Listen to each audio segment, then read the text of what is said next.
Hello and welcome to episode 60.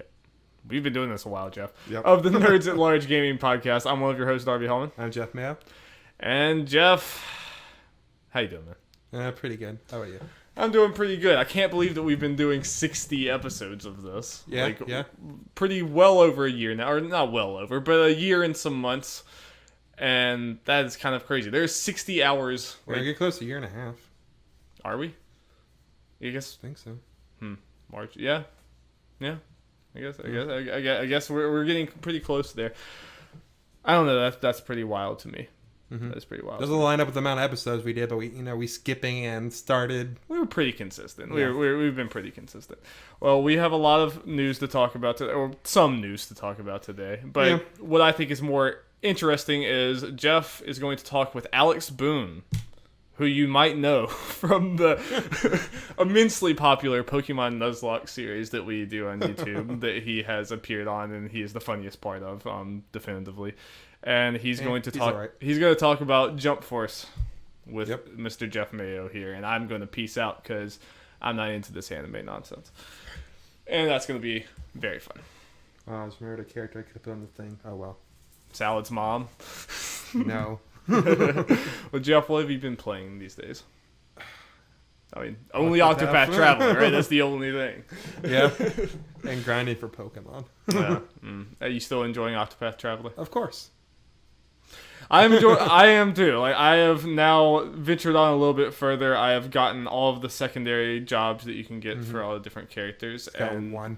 That completely opens the combat up like way more. I was already enjoying the combat so much, but seriously, just like the way the systems of this game just keep like adding on to each other to the point I'm like 25 hours in now, and it still feels very new, and it's still like, things are opening up. It's like, oh, if I give this person this class, these skills will go together in this very like interesting, awesome way, and it's cannot say enough good things about that game. Like, if you are into JRPGs and want something kind of different, check that out. Seems to be doing very well, Darby. It does. Seems to be, and I'm very, very happy about that. You can check out our last episode if you want to hear our full thoughts on Octopath Traveler. But dang good video game. It's going to take a lot of my time going forward. Yeah. And I'm very excited to do that. Me too. Yeah. Not much more to say. All right, Jeff, we want to get into the news? You can, yeah. News jingle. Jingle, jingle, jingle. Okay, this first thing comes from Michael Domanico. How do you pronounce that? DeMonico from IGN.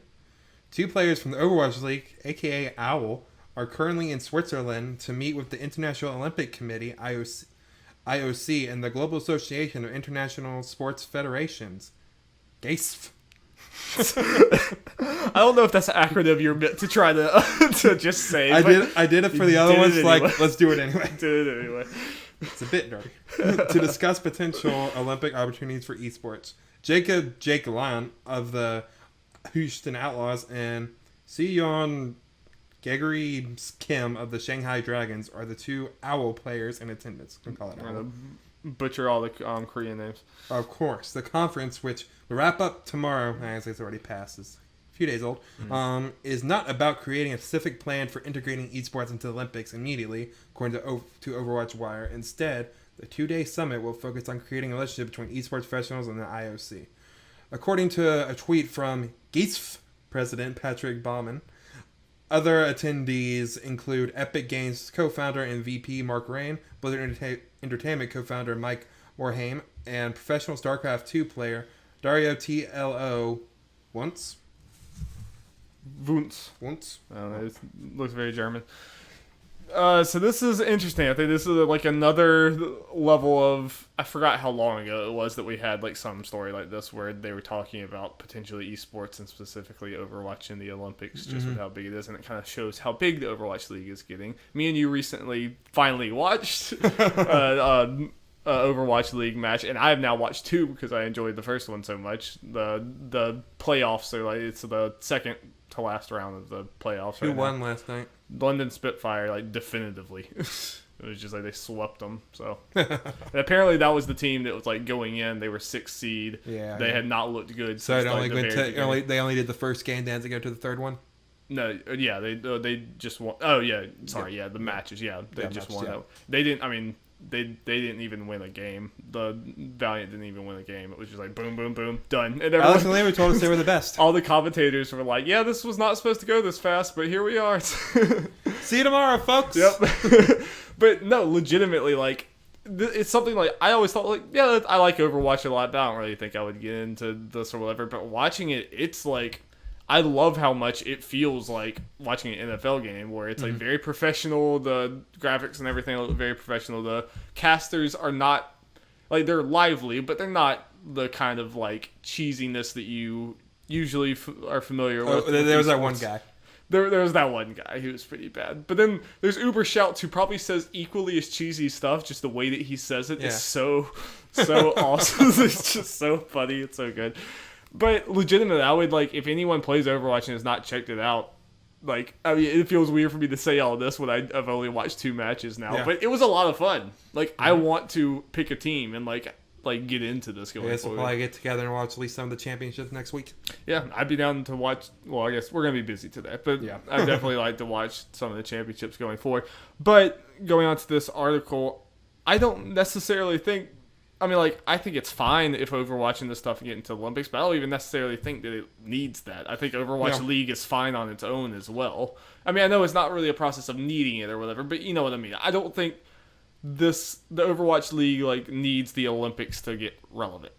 I agree. Plus, if this happened, oh boy, the backlash. Oh, yes. I mean, again, I mentioned here there's not necessarily them getting into esports and the Olympics immediately. Yeah, it might not even be getting the Olympics. It could be them talking like, hey, let's work together, maybe make their own thing, Olympics. Which that just, I don't know. I feel like either put it in the Olympics or don't. Just yeah. The same kind of way. Yeah.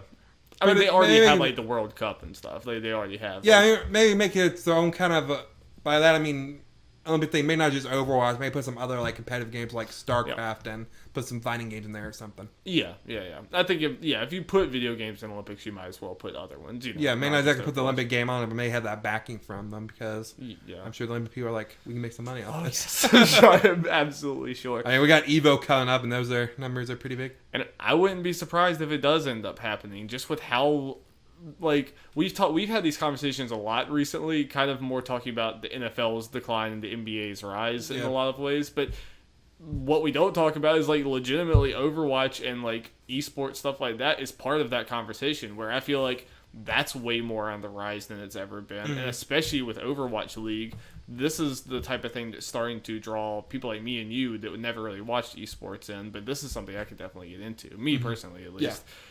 And I wouldn't be surprised if, like, you know, add 10 years to this and this just keeps rising more and more and becoming such a public thing. Make it happen. Yeah, I'm more thinking about just kind of sitting here more like they probably won't put in the Olympics just because the audience for the regular Olympics and what would be the Overwatch video game version of the Olympics is completely different, to the point where what's the point? You only be kind of pissing off both sides, kind of, in a way. Yeah, but I kind of feel like that's going to start to die. Because I feel like we're still kind of in this in-between period where, you know, Overwatch League gets put on ESPN, and there's a group of people that are so butthurt about a video game being on ESPN. You know, there's still those people, and there's still the video game people there just so, like, against being, like, video games being related, like, talked about in the same breath as sports. And there's still people that are, like, bickering on both sides.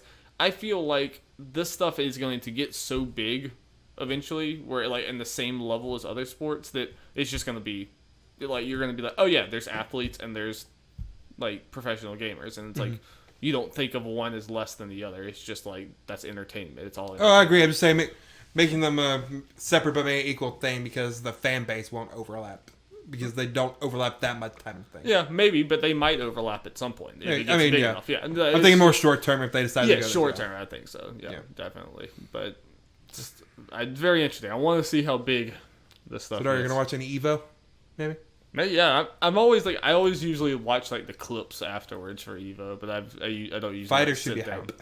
I do want to see people be way better at fighters than me. And so Mario Tennis has to be there, man. Yeah, and could be, well, it's definitely Smash we used last year. The main guy said it could be Melee's. You can't do that. Well, they said part of the reason is they got to get a bunch of old TVs. They got to carry around just for that. Yeah. And numbers are declining and stuff. So I think that the guy who runs it would like for it to go away because it's such a pain in the butt. Yeah. Compared to everything else. 'Cause everyone else can use the same things, but you got to make special stuff just to accommodate Melee. Right. It's so funny that like our generation and a generation like older than us are already getting so old that it probably feels like, oh, we're just waiting for those Melee people to get over it or like to fade into irrelevance. Because like kids today growing up and starting to watch Evo, they probably don't have much love for Melee. That was like an ancient thing to them. That was like 10 years before they were playing games. You know what I mean? I wouldn't be surprised. Like, yeah, maybe Melee will just fade out of relevance. Let's see. Yeah. We will have to see. Okay, next story. But we're going to join the Olympic team, right, for Overwatch. Oh, yeah, I guess we're so good. Yeah, we're pros. Take all the Koreans to the Overwatch League. We might have a chance. Maybe. This comes from Shabana Arif from IGN. A fan project to bring the famously deleted PT to PC has been forced into cancellation by Konami, but the developer of the remake has been offered an internship at the company. Hideo Kojima's canceled Silent Hills teaser has had a number of remakes, but a recent example, PT for PC by 17-year-old developer Kimsar? Sounds right. Okay. Was looking pretty impressive and close to being finished. Unfortunately, the project has been shut down by Konami due to legal reasons, but an update, Kimsar says that he has been offered an internship at the publisher, working with its Europe, US, and Japanese offices. On top of the internship, Konami is hooking up Kimsar with some merch and video games.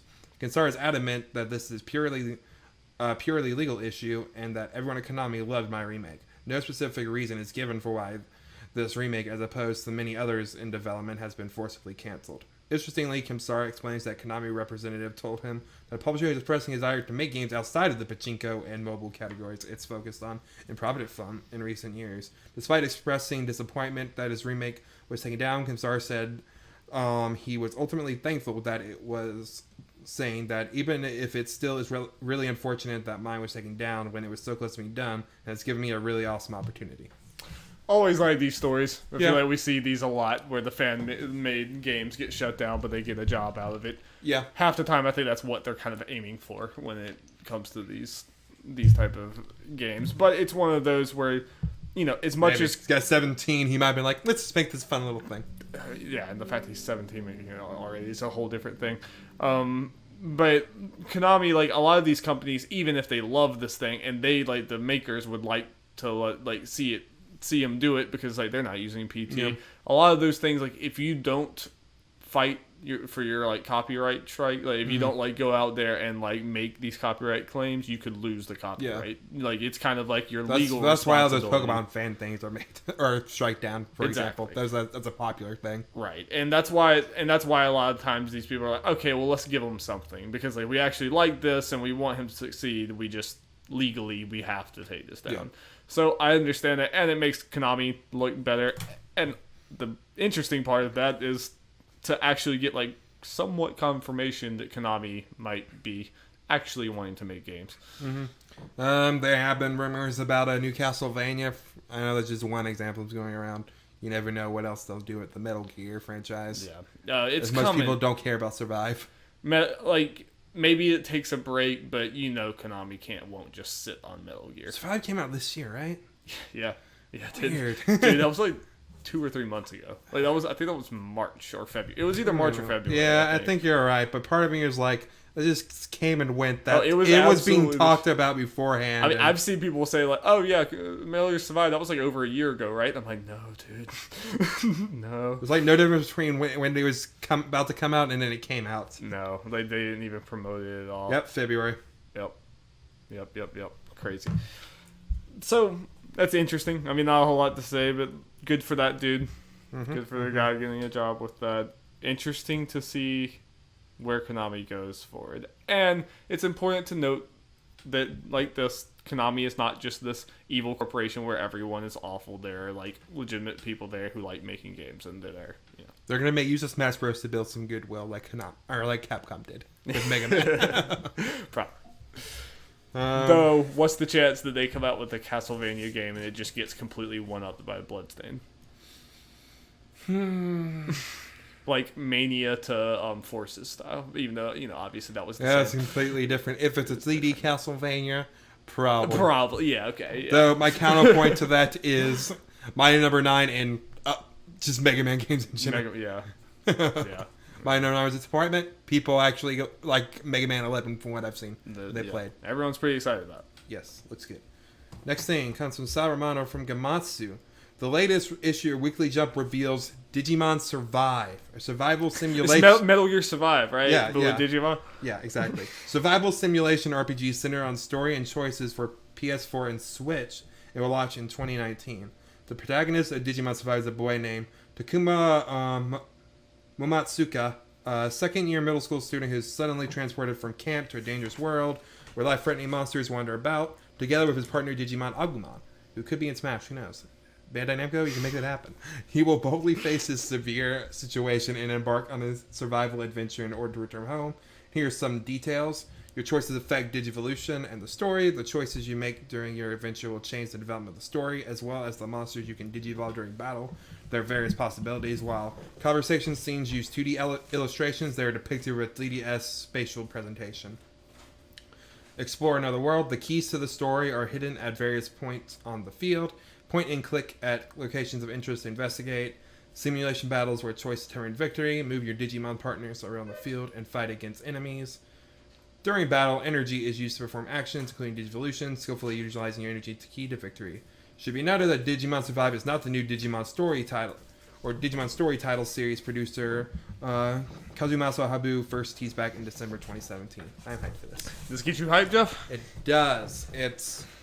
The art style looks pretty good. I think this was obviously something that might have been like a Vita title or small Vita title because it's not really that impressive. It kind of looks visual novelish in some things, but then it go. Actually, I guess a good way to describe it is kind of Fire Emblem because even you can describe that in the same way. You kind of have the whole thing. The people's portrait comes up, you talk, you make choices and stuff. Then you go to the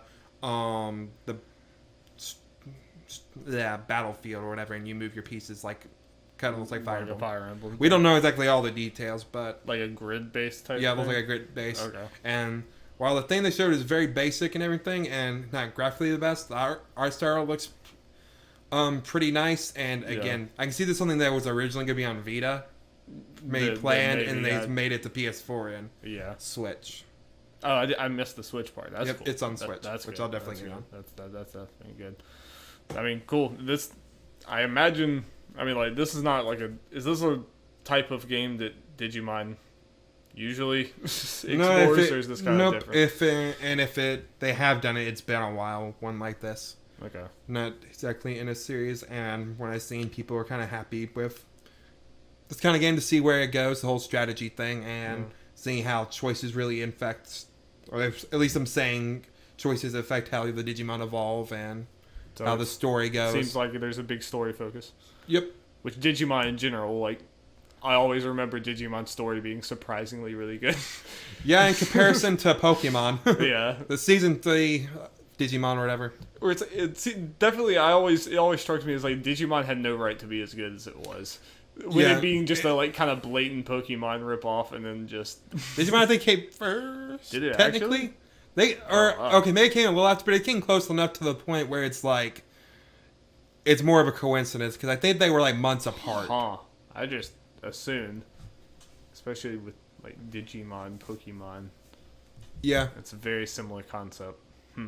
Yeah. Interesting. Honestly, original Digimon was probably more of a Tamagotchi ripoff than anything. Yeah, that's true, too. Yeah. So, I don't know. But, and also, like, whatever that Cyber Sleuth, that was the last game. Didn't people really like that? Like, yeah, then I really liked it as well, and Yeah. it's like a Shin Megami Tensei, like, Persona type thing. Right, okay. And had a really fun combat system reminding me a lot of Final Fantasy X.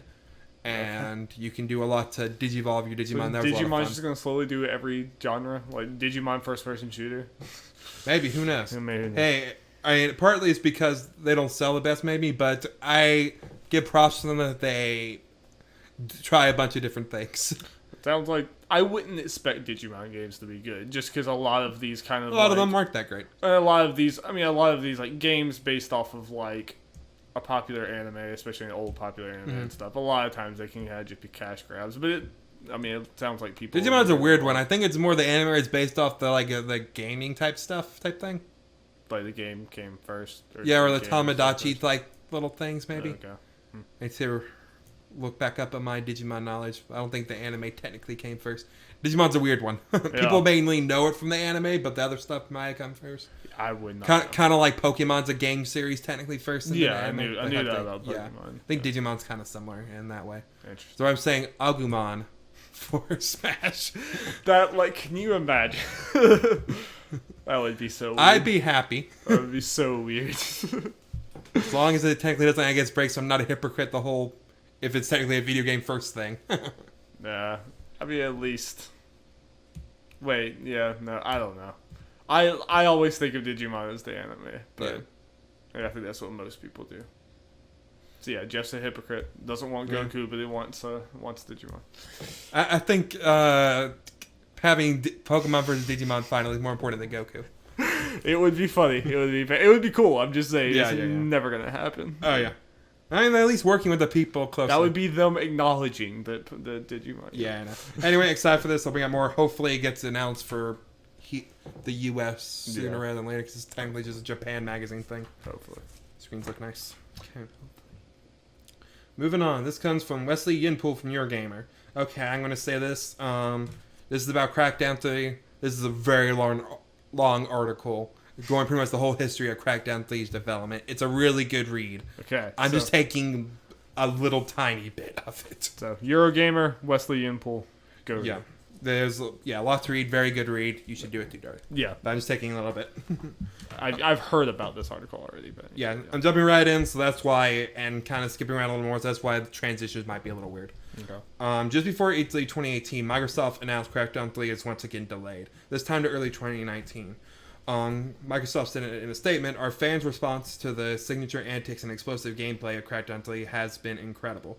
To ensure we deliver the experience they deserve, Crackdown 3 will be launching in February 2019. While Microsoft released a new video for Crackdown 3 at E3 2018, it did not bring a playable build of the game of the show, a year after it let the press and public play the game at E3 2017. At points throughout the last 12 months, I'd heard from some within the UK video game development community that Crackdown 3 was in danger of being cancelled as a result of its apathetic reception among gamers and its development troubles. Xbox boss Phil Spencer, himself a fan of the first Crackdown game and the person who gave Crackdown 3 the green light, told Eurogamer that he decided to delay Crackdown 3 after playtesting the latest build.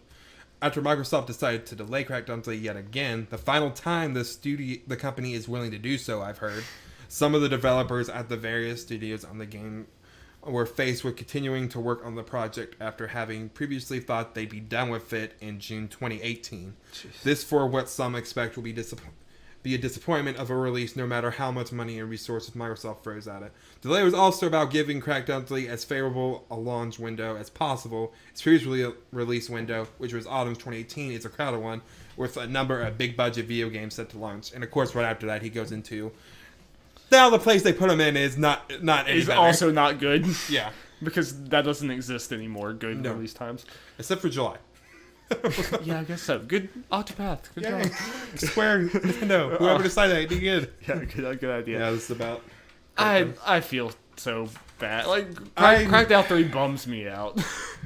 Like, I like the general idea of this series. Yeah. Like, it's just be like a fun thing, you blow shit up, that kind of thing. Yeah. But...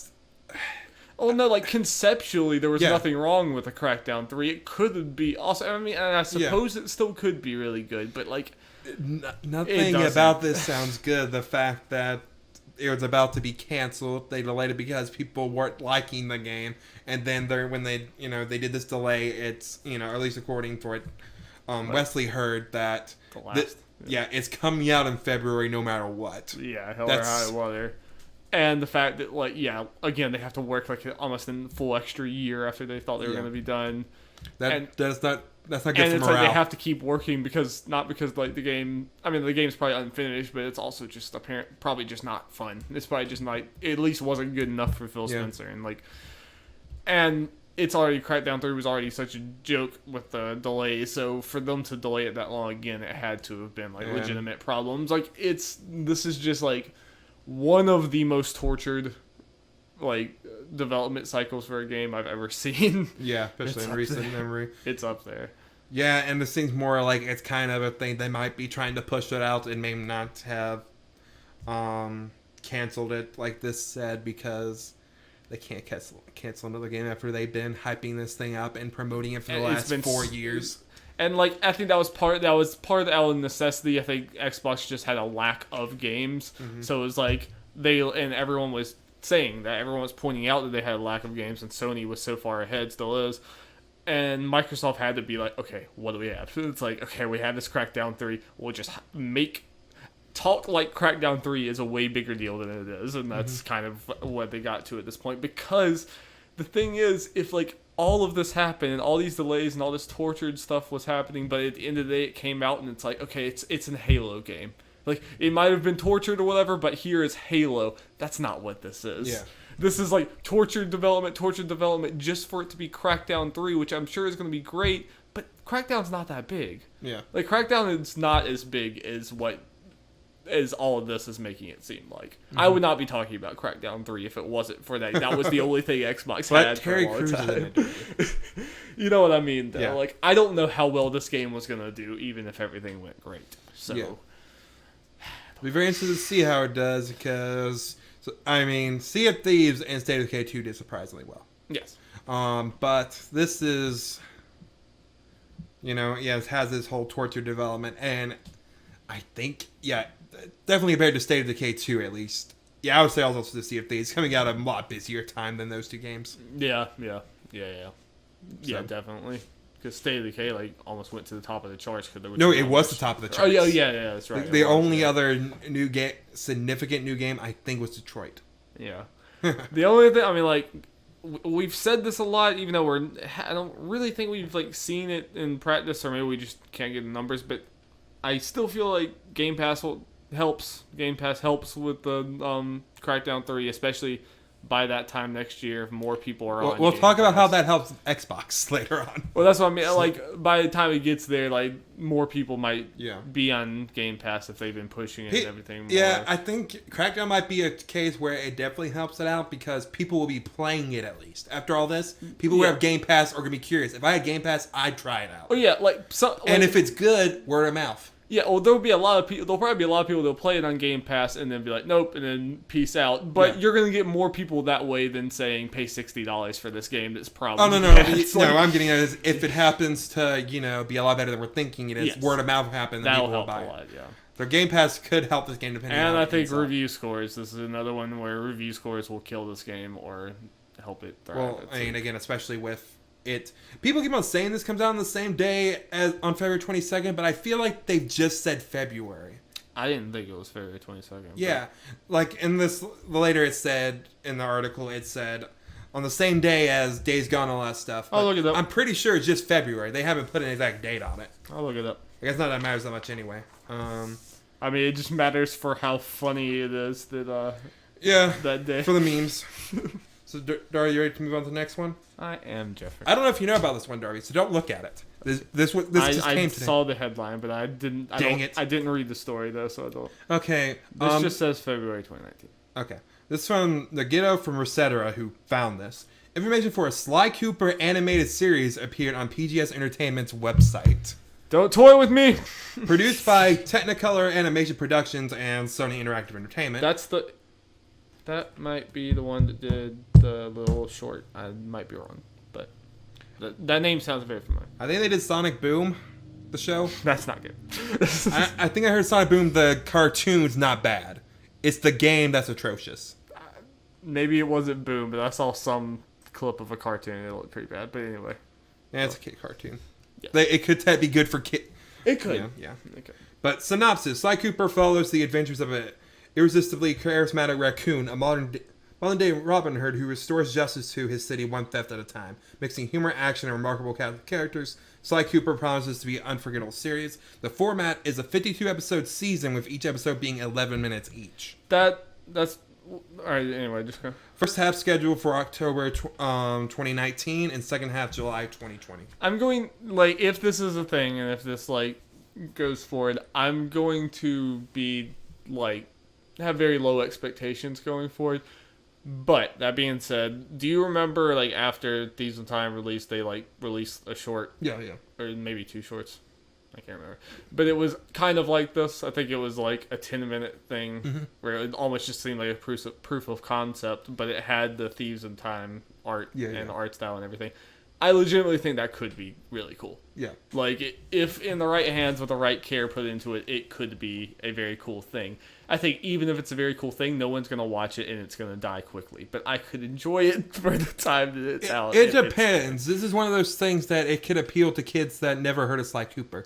Yeah. And depending when it is and what channel. And not that this is any bit the same thing. There's probably much better examples that actually involve TV. But Crash Bandicoot has become, Spyro has become like huge in Skylanders, even though these kids did not grow up with Spyro whatsoever, but he's become an icon to them through Skylanders. There's a chance that this could happen that way too. But it's like, this needs to be, is this going to be picked up by like a major, don't know, a major like, this is just something that was found on a website. Channel and stuff. Yeah. I don't know. It would be very interesting if Sly Cooper has some weird resurgence through this, and honestly, even if the cartoon is really bad, as long as it gets popular, that's good with me, because you know what that could mean, Jeff. It's like in the Rosetta thread, people instantly went, so is there a chance they could put a game, release a game for around this? That, like, honestly, even if it's crap, I will like push it. Everyone go watch it. Everyone go click on it. Show them that you want Sly Cooper. So how do you feel about the whole, I guess, 11-minute format? So it's kind of like a Teen Titans Go type thing. I could see it going good or bad. Like, I could see that meaning it's just kind of a really crappy, just kind of like obviously meant for kids, and then like not really appealing to me, and it's just a short. It had an age range and it said 6 to 10. Which is not... but there's a different. You can have 6 to 10 that also appeals to older people, definitely. and then you can But I also, like, that short was about 10 minutes, and I could see it being a good thing. Like, almost like a YouTube series, where it's like you watch these little, like, vignettes of these things, and I could see that being cool. I could also see, so I don't know. I would go good or bad, but Sly Cooper, I think we talked about this before, I can't remember if it was on here, I think lends itself to it being able to do a cartoon that can appeal to kids and an older audience. I think so too. There's even the games have so many James Bond references, and like so many callbacks. Like I've even played it as an adult, and there's a lot of like very sly humor. Yeah, people also mentioned in their set of Fred, like, of course they want the regular voice actors back. Oh, Steve Miller would be all freaking over this. I follow him on like Facebook. Is it one of those cases like no matter what he will play Sly Cooper? You just need to ask. Like he still talks about Sly Cooper all the time. He's still like, I'm Steve Miller, the guy who voices Sly. That's his like leading thing. And he was even the one that when people were like, where is Sly? Like when Thieves of Time ended or whatever, he was one of the people like saying, make the next one. Why aren't you making the next one? Like that's great that he loves that. But even people were like, I kind of forgot this thing, like Carmelita had different voice actresses and stuff. She's never had the same voice actress. Yeah, she do some kind of meta joke in there where you have different Carmelitas. That would be really funny. But no, I guarantee you Steve Miller would be all about it, no matter what it is. So. He's probably saw us like, hey. Please. He's like, you gotta stop calling us. You gotta stop. But I have a reason to call. Nah, I have some hope for this, and it'll be interesting to see. I imagine part of the reason they have it in halves like this is if the first half fails, they can just cancel the second half. It, yeah. Without having to put everything. I'll definitely try it out no matter what. And same. It could be very cool. I'm just glad that like people are interested in doing Sly Cooper or anything, even though that movie's not happening, which I think is fine because the trailer was bad. I saw that didn't happen because of the awful reception to the Ratchet and Clank movie. Not too surprised. But I kind of wish they went through with it so we can get to the Ratchet and Clank version of a Sly game. Awful movie, but a really good Sly game. Yes, I would have been down with that. I don't know. Keep the raccoon alive. Keep it going. And we will keep you updated. Though this fortunately is a while away. Probably won't hear much. But yeah. This is just a cool little thing. This comes from Lucy O'Brien from IGN. Nintendo just announced an update which will allow you to play as Champion's Tunic, Link riding the Master Cycle Zero introduced in Legend Breath of the Wild. The Champions Battle DLC in Mario Kart 8.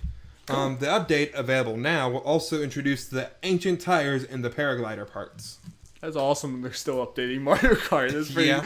That's pretty Out of great. nowhere, I'm just going through Twitter and saw a video of Breath of the Wild Link. Right, and I was like, wait, is that a mod? Like, oh no, it's official. Cool. Okay. I'm guessing this is mean more and more, especially with Smash, that they're trying to push Champions Tunes Link as kind of, at least for now, The main official Link, yeah. Link. Which that's cool. Yeah. So again, they could be pushing it towards. And just- hey, this is going to be the Link for me the next game or two. The default looking Link. Yeah, I could see that. Like, yeah, the green Tunic Link might become more of a retro classic thing, Yeah. at least for a while. Yeah. And then that'll just be a big selling point. It's like, he's back. Yep. even though you can wear a whole bunch of green tunics in that game. Sells itself. Yeah. You actually are not wearing that blue tunic for very long. It's Yeah. like just a little bit of the game. It's cool for a little bit, especially you the HP bar and all that kind of stuff. But Yeah. it completely becomes irrelevant Absolutely. unless you upgrade it. That happens in so many games where Yeah. it's like the armor that's like on the box is like actually really crappy armor that you like never use. I like how you can wear Sheik's clothes. Did you notice that the Sheik and Smash is using the stealth outfit from Breath of the Wild? No, I did not. Yeah, it's either compared. They to upgrade her, she just used the Sheikah outfit or whatever. That's awesome. Thing you wear. That's really cool. Yeah. That's really cool. Also, the other part of this is the motorcycle just makes perfect sense. Yeah. It almost feels like they made that to be like, all right, we'll put that in Mario Kart. No, actually, I think remember Link already had a motorcycle. I heard something about they were inspired by that to put it in the DLC. That's so fun. it came for full circle. That's really funny. Yeah. So that's a nice little thing, and yeah, again, I'm happy to see they keep on updating Mario Kart. Yes. Just add more tracks, man. Do that. Just keep going. Yeah. We want Nintendo to just never release new games. Just keep updating these. Like, you never update Smash, or just keep updating Smash, keep updating Mario Kart. Yeah. Why wouldn't we? So I don't have to buy it again. Exactly. Okay, let's move on. This comes from Jesse Raid from IGN. Stardew Valley's full multiplayer update will launch on August 1st for PC, Mac, and Linux. Developer Concerned Ape announced on Friday. Multiplayer mode was originally only available as a beta, which will close down when the full update comes next month. Conversation on Twitter, Concerned Ape said the update will have no significant changes to the current beta. It will hold features such as collaborating with other players on one another's farms, living in their own cabins on others' farmlands, and will even let you get married to each other. Multiplayer updates will be coming to Xbox One, PlayStation 4, and Nintendo Switch in the near future with no specific date announced. Concerned Ape via Twitter said the Switch port is underway, but he doesn't have a set release date for it yet. He also said there will not be support for split screen or couch co-op modes. Very cool. I think people enjoyed it in the beta from what I saw. Yeah. And it's just like Stardew Valley seems like such a great game to be able to play. Our Together. friend Julia, Yes. I saw she got that now. Yeah. Super, super good game. You guys gonna get married? Still don't know if it's my type of game. I don't know if I'll go back to it that much, but I completely, fully, very respect that game. Yeah. And I've, read Jason Schreier's book that I really like, Blood, Sweat, and Pixels, and the whole chapter in there is awesome. So, Stardew Valley, cool game. Maybe you can try it again with this and play with Julia. That would be fun. Get married, you know? That'd be fun, yeah. And we can build some amazing farms that I'm sure her farms will be so much better than mine because I'll get bored and run off and do something else and let all my plants You come die. back in, they're 3 kids. What happened? There are babies in this game. I've been neglecting my children. Update that I miss. Okay. Next thing, just Dragon Ball FighterZ update. Base Goku and Base Vegeta will be added to Dragon Ball FighterZ roster in early August. So exciting. Yeah. I mean, screens and stuff look fine. The moveset is so about what boring. you... It's I'm not even a Dragon Ball fan. It just sounds so boring. It is. There's some people that are happy about this, but I'm like, you're boring people. You already have, first off, Goku and Vegeta are already, represented in these games, more than once all the time. There's, how many Gokus and Vegetas are there already in the game? Probably at least 2 each. Yeah, there are 2 regular ones. Then you have Goku Black. Then you have their fusion Vegito already. So there's more than Then 2. you have Goku Black fused with someone else. Jeez. Yeah, exactly. So it's even just me watching some Dragon Ball with you and stuff. It seems like there's so many other characters they could go to. They're before they go back to this. There are a dozen characters that was in the most recent Super arc that could have a very interesting movesets. And they've been dipping into supers. Yeah, not as much into this, or at least not that far into Super, which I understand. Though, if the rumor is, the rumor is correct, obviously, at this point, because it's been right so far. Yeah. The leak or whatever. We're getting Cooler, which is Frieza's brother, and Android 17. Oh, yeah. His Dragon Ball Super form, which I'm okay with because he's badass and Super as a standalone character. Yeah. Those two I'm fine with. The main complaints from this overall DCL thing is obviously these two. So are you going to buy these two or are you just going to skip these? Just about skip them. Okay. Makes sense. Are they like $5 each? Yeah. Yeah, that's a lot of money. Yeah. Especially since I assume you'll probably buy the other ones, but... Probably, yeah. Probably get this. There's rumor that there's going to be a second pack thing of another set of 8 characters, which I'm like, that's a lot of money right there. There'll be a lot more picky then. Yeah. This roster's going to double, man. Yeah. Oh, you'll see. Okay, moving on. This comes from Shabana Arir from IGN.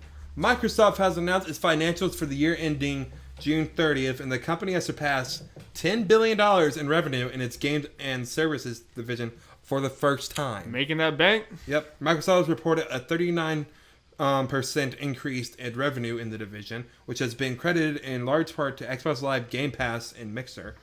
Quote, in gaming, we are pursuing our expansive opportunity from the way games are created and distributed to how they are played and viewed, surpassing $10 billion in revenue this year for the first time, said CEO Satya Nadella during an investors call via Seeking Alpha. In another quote, we are investing aggressively in content, community, and cloud services across every endpoint to expand usage and deepen engagement with gamers. The combination of Xbox Live, Game Pass subscriptions, and Mixer are driving record levels of growth and engagement. Gaming's healthy, Jeff. Yep, everyone is doing well. People, and admittedly us to a point, talked about how kind of poor kind of Microsoft were doing, though we weren't as hyperbolic about it as everyone else. But record revenue. No, I'm just saying gaming, the entire industry is healthy because, this is, nowadays, this is what the loser looks like.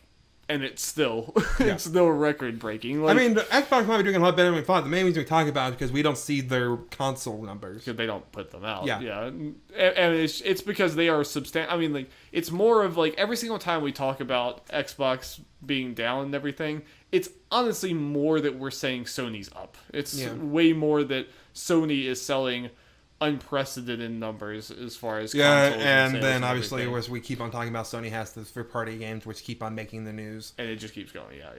And Xbox has had more hits, even though obviously from the features and PR side, but unfortunately for Microsoft, those features and talking about Game Pass and stuff for the most part is a lot less exciting to talk about. It is, but the fact of the matter is, the numbers that Xbox putting up is way higher than any of the top consoles in previous generations ever were. Mm-hmm. So it's and even the Switch is just making records for every month where it's selling and everything. So it's just gaming in general. I don't know how long it goes for. It might be till August 1st or something. But I know there's a Game Pass deal going on. You get 3 months for $10. I was considering it. I was considering stacking it. But then I heard you cannot. I was like, oh, okay. If they announce before then that We Happy Few's on that was gonna be on Game Pass day one, I'd say screw it and get it so I can play We Happy Few right away for $10. For $10, yeah. Why not? Yeah, if they announce that, I would do that instantly. Yeah, if it's bad, then it's okay, $10. Yeah, it's chill. So and you could play Sea of Thieves and all these other ones. No, well then I gotta get Xbox Live. That's the problem. That's the problem with those games and why I haven't done that kind of thing already. Right. If it was that, I would have maybe gotten to try out Sea of Thieves and State of Decay and all that kind of stuff. And that's part of the main thing. But I feel like partly to me, Game Pass getting it is more of a win than if. Potentially just, we'll have to see. More of a what now? More of a win than if type thing. Oh, yeah, probably. I'll probably get it at some point. But I would have to, yeah. There's going to be something eventually. I mean, I don't need it because it's on PS4 and we got that. I got that for free already. Adding stuff like Rocket League is huge. Yes, yeah, for other people for sure. And there's going to be other games like that. Yeah, I agree. I think you'll get it at some point. Especially since I can play those games on the PC. So even when Xbox is the new console and I don't get it right away. Even just subscribing for 1 month when We Happy Few comes out to try it out might not be that. Again, if it's on there. If they haven't announced that yet. Yep. Okay, last news story. This comes from Colin Stevens from IGN. Ubisoft revealed in a first quarter sales report that its games on PC outsold their Xbox One counterparts last quarter. Ubisoft's quarterly sales report noted that PC games contributed to 24% of its overall sales, with Xbox One games coming in just shy of that at 22%. For reference, that amounts to a 3% gain in PC sales and no increase or decrease in Xbox One sales when compared to last year's first quarter. The PS4 brought in 38% of its sales, a 6% decrease from last year, and the Switch brought in 5% of its sales. The report also revealed that North America is Ubisoft's largest market, accounting for 45% of its sales, with Europe at 35% and all other regions at 20%. Quote, we had a record first quarter which exceeded our expectations, says Ubisoft CEO Yves Guillemot. DLC released during this first quarter include Far Cry 5 Hours of Darkness and Mario plus Rabbids Kingdom Battle Donkey Kong Adventure. So, Ubisoft, I think I had more something as Ubisoft's doing well. PC passed Xbox PC again. Yeah, what do you think that means? Do you think it's... Ubisoft, Xbox didn't go down. Yeah. So, it's not like Xbox stayed the same. Xbox doing where it's more of just like you just said, gaming's healthy in general and more people playing on PC. Yeah, I guess. I have seen a lot of people, a lot more people that I've never seen before talking about getting PCs, like me and you, who have been PC gaming. Yeah, I guess you can potentially look in like, Switch only 5%? Oh no, but most of their games aren't on there. Yeah, and... nothing substantial really came out other than the Donkey Kong thing. That's, yeah. The first I guess other than the Fractured Butthole. I would honestly even say that 5% was a lot. Yeah. For how little Ubisoft has on Switch and how new the Switch is relatively. Yeah. I would actually say that was like more than what I would have thought. Because, a lot of this probably has to do with Far Cry 5. Yes. That's not, Oh, yeah. That's... when they say record first I didn't mean that as a surprising thing. I'm saying just stating. Yeah, when they say record first quarter, I'm like, this is Far Cry 5. Is Far Cry 5 still the best-selling game right now of the year? Of the year? Yeah. Yeah, until Call of Duty and Red Dead. I saw something that for the last couple of years, for like the first quarter or the first like half of the year, Ubisoft has been the top selling. I know last year was Ghost Recon. Yeah. I can't. For Honor. For Honor helped last year, so that's been a consistent thing with Ubisoft for the first half of the year. So and Ubisoft's gonna have another Assassin's Creed this fall. Division 2 also comes out next year, early next year. Ubisoft's fine. Ubisoft's doing good. Yeah. So you get him, Yves Guillemot. Yep. Knock him dead. Is that it? It's time for the game, Jeff? Time for the game. It's time for the game. Okay, so Dari, I'm going to tell you a little bit about this. Okay. So I guess you heard of DeviantArt. Oh no. I tried to come up with a game, and I got inspired by Kyle Bach of Easy Allies and that bet. So I was thinking... credit to Easy Allies. Yeah, I was thinking, how can I make a game using DeviantArt? I feel like I could do some stuff with that. Then I thought, what characters are popular? Smash Bros. Characters. Oh no. So I have 10 questions here, and the way I did this is... the characters I have on each one of these are completely random. I used the number generator and used the... in the last thing... in the Smash Direct, they started numbering them all. They have numbers now. Oh, you used that? I used those numbers on number generator to pick which ones. That's hilarious. Yeah, so some of these are... the way I'm going to do this, I'm going to give you 2 characters. I want you to tell me which one has the most pictures on DeviantArt. Did you at least, in making this say game, did you have to delve into the deep recesses, the deep crevices of DeviantArt? I have to go that deep. Are you okay? Are you emotionally okay? I don't think Sonic was on here, so I think I'm okay. Okay. So some of these are probably going to be plainly obvious because Peach and Samus were on there. So. Yeah. Some of these will probably be really obvious because I didn't do anything like that's not a good one, and just I just did the first 20. Okay. Yeah, by 2s. All right. Made this completely random. I don't even know what an average amount of posts are. I guess I might get the feeling after you tell me some of the answers, but yeah, I don't know where to start. I mean, you just gotta tell me which one do you think has more. Oh, okay. Yeah, no, I'm not gonna tell you no numbers. Okay, I get you. Yeah. This is one of those things. If we had someone else, then I'd do that. Right, see if we can get closer. But that's the problem with making these games. It's easier when there's more than one person. I understand. All right, number 1, Pichu versus Falco.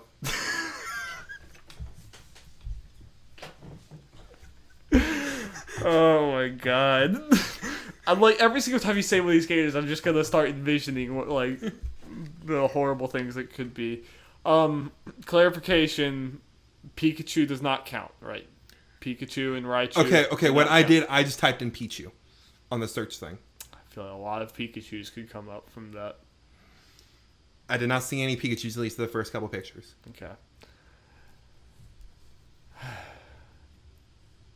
This is hard because Pichu's a Pokemon, which automatically makes a lot more popular than Falco. But Pichu has not been relevant. Falco's also a furry. And Pichu has not been relevant in a very long time. Where I feel is like Falco has just because of Smash Bros. Is Pichu in any of the like games, like newer games? Yeah, it was on Sun and Moon. I got one that involved it to Raichu. But remember, Falco's a furry. This is hard. I'm gonna go. I don't know, dude.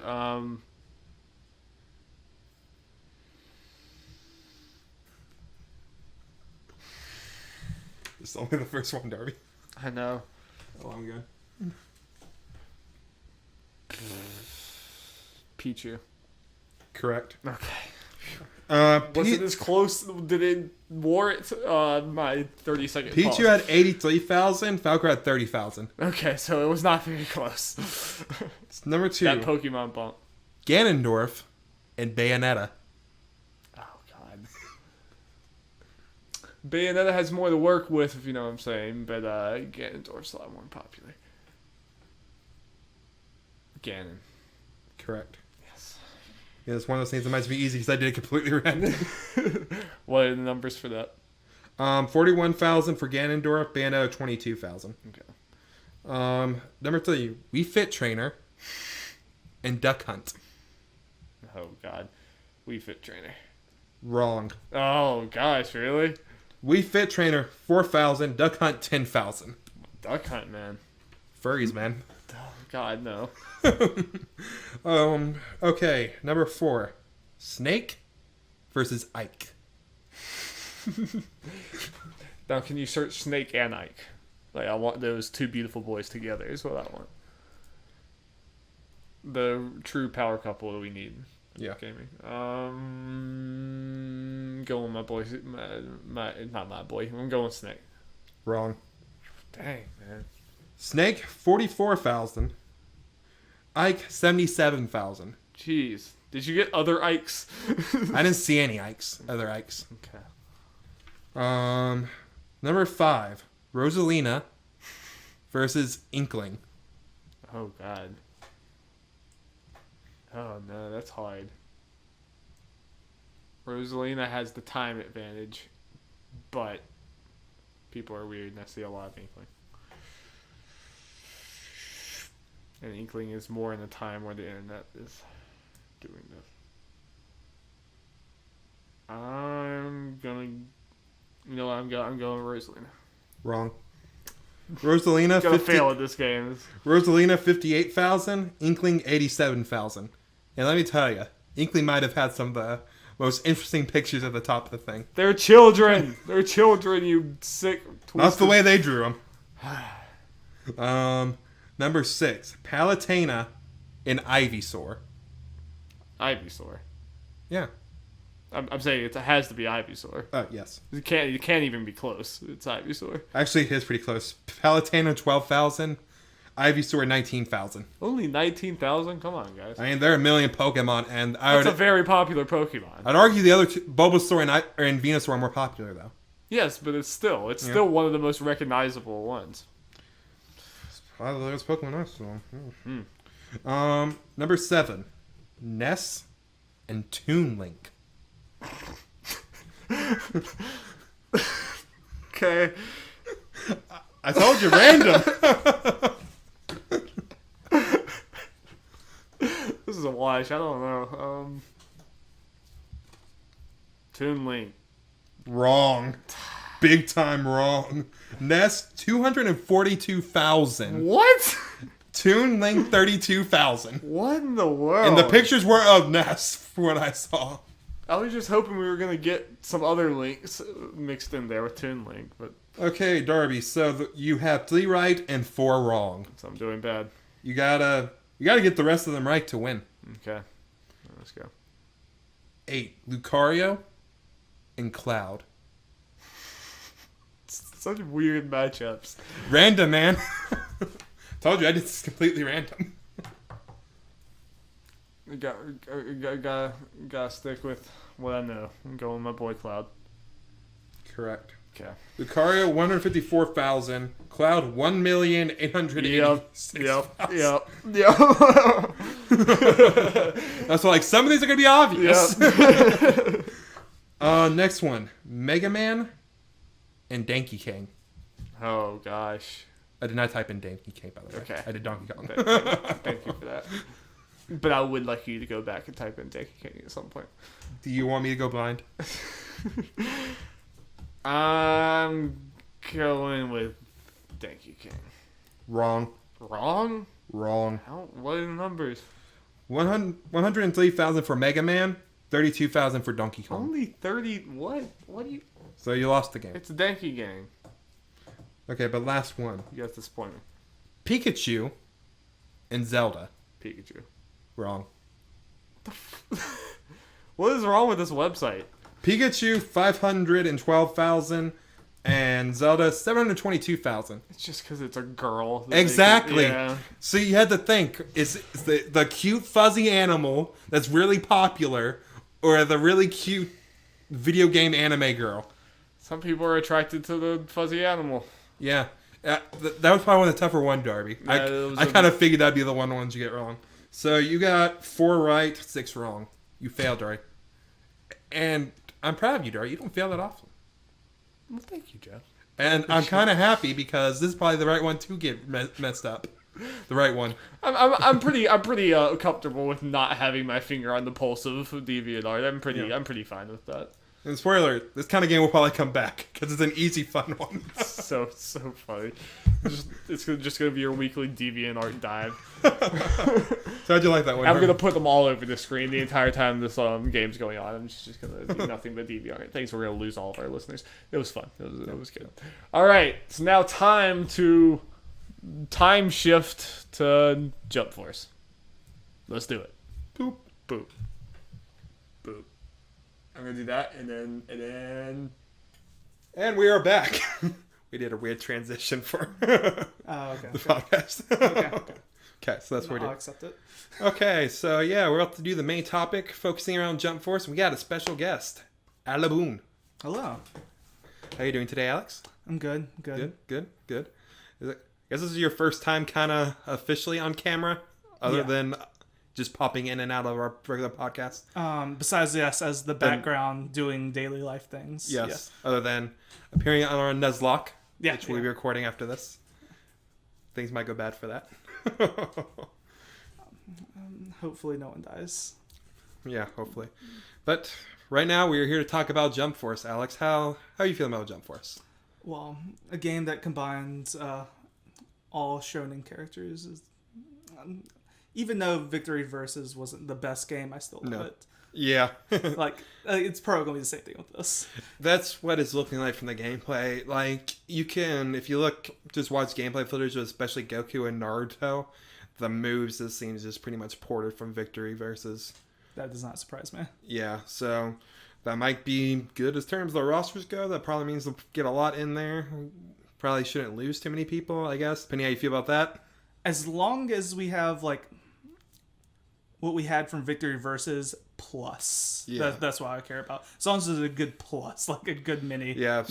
We'll get into the roster, but I guess, are there any other general things you might want? The roster is obviously the most fun thing to talk about with all this. Honestly, gameplay-wise, I already have my expectations set. So that's as long as it's not too far out of balance, it's fine. I'm expecting a non-balanced game, just as long as it's fun. Yeah. Hopefully the story mode would be cool. It sounds like it should be better than the last one, at least, just because they're doing stuff like adding Light and Ryuk from Death Note in it. Saying they're not playable, they're just going to play a part in the story. I'm actually hoping they add a couple more characters like that. Characters I imagine they will. Yeah, characters that we know, would not be good in this fighting game setting, but would be cool, story-wise. Yeah, it's a difference between this and J-Stars we already know is they're no just support characters. It's kind of like Naruto, or Naruto Ultimate Ninja games where you pick the characters and you switch between them.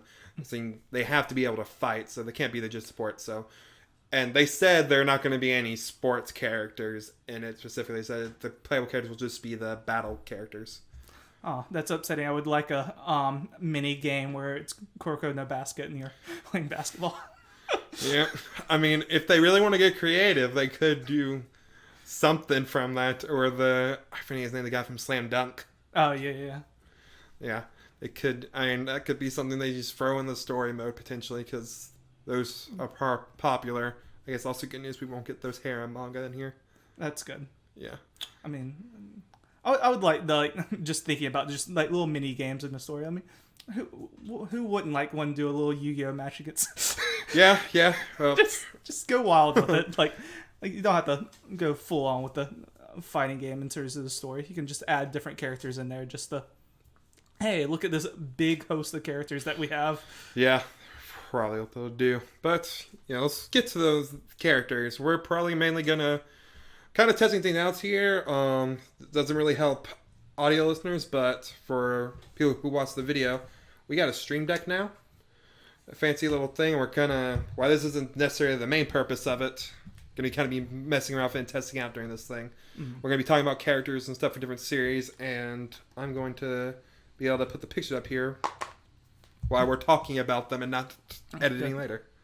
So let's get started. We'll start with the confirmed characters and stuff. Okay. Obviously, main series, Dragon Ball. Got their little Goku. Oh, yes. Goku is definitely confirmed. I'm shocked. Yeah. Especially with how little popularity he has in America and Japan and just everywhere. Yeah. So I guess, how do you feel like Goku's just seems to be pretty much the same from J-Starts and not really referencing any super stuff? I mean, I would like for them to reference Super, but if anything, Z is still definitely the more popular of the two series. Yeah. So if you're doing a thing where you're just highlighting the popularity of the show, like if you're going with Z, I think that's more the mainstream, especially if you're trying to get some people in America also interested in this. Yeah. I think that's fine. And kind of similarly, we got Vegeta confirmed. Yeah. Again, even if they did reference Super stuff, the only thing they would change is their hair is now blue. And they had the exact same moveset. Nothing visually stuff would change. I don't know. Mm-hmm. Doesn't affect the game. Yeah, there's one character that gets they can potentially change. I don't know if there's any others. Frieza's also confirmed. Since Frieza doesn't have really transformation, I guess they're very playable, so we wouldn't know. I guess they don't have Golden Frieza in this. I haven't seen it, so yeah, I don't think so. I think I would have at least seen it. So are there any other Dragon Ball characters you like, or do you think we'll get any more, or do you think this is going to be it? I think they should cap it at 3, honestly. I think they should aim for getting a lot of series and just try not to. I know the big 3 will definitely have 3 each. Yeah, I just realized though, Vegeta's not confirmed. Oh, he is not. Yeah, it's just everyone has 2 right now except for Bleach. Strangely enough, we'll get to that later. Okay. But you would assume though. Vegeta. I mean, yeah, I would. I think that'd be the most shocking thing of this roster. No matter how things go from here, if Vegeta's not in. I still think they should cap everyone at just 3 characters because get as many shows as possible, and especially with Dragon Ball Z characters, you get the general gist after 3.